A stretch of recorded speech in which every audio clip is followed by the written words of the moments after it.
Football in Africa is more than a sport, it's a heartbeat, a force that unites villages, countries, and an entire continent. Football arrived in Africa in the late 1800s and early 1900s, brought by sailors, missionaries, and colonial administrators. But what happened next? Nobody expected. African youth embraced the game instantly.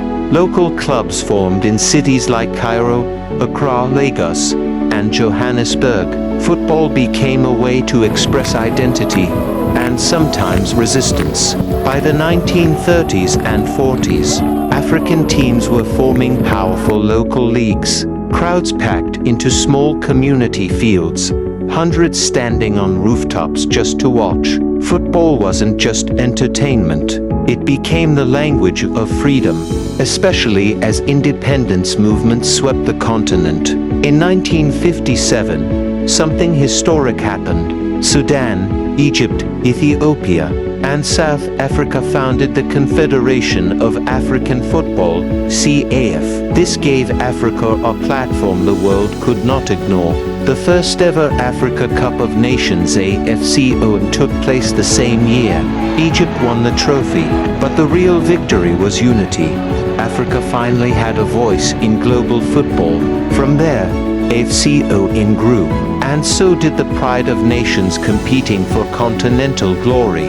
For decades, FIFA refused to give Africa equal World Cup slots. In 1966, Africa boycotted the World Cup in protest. The boycott worked. By 1970, Africa was guaranteed a place at the tournament. And in 1974, Zaire became the first sub-Saharan African nation to qualify. Even though they struggled, the message was clear. Africa was coming. 1990 changed everything. Cameroon, led by the legendary Roger Milla, reached the World Cup quarterfinals. They beat Argentina, the defending champions. The world finally understood. African football was no longer the underdog.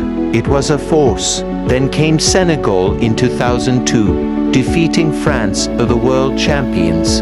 Then Ghana in 2010, missing the semi-final by inches. Africa was knocking on the door of greatness. The continent has produced football icons who transformed the sport. George Weah, the only African Ballon d'Or winner. Didier Drogba, the man who stopped a civil war through football. Samuel Eto'o, one of the most decorated strikers in history. Eto'o, midfield powerhouse. Mohamed Salah and Sadio Mane, global superstars inspiring a new generation. Victor Osimhen, Hakimi, Mahrez, Onana, Africa's modern heroes. Their success opened doors for thousands of young African players dreaming big. Today, Africa is building better stadiums, stronger leagues, and world-class academies. Countries like Senegal, Morocco, Nigeria, Ghana, Egypt, South Africa, and Mali are developing powerful youth systems. Morocco's 2022 World Cup semi-final run proved Africa is closer than ever to global dominance. And with the youngest population on Earth, Africa has the future of football in its hands. Football is Africa's heartbeat, its spirit, its pride, and its power. This is not the end of the story.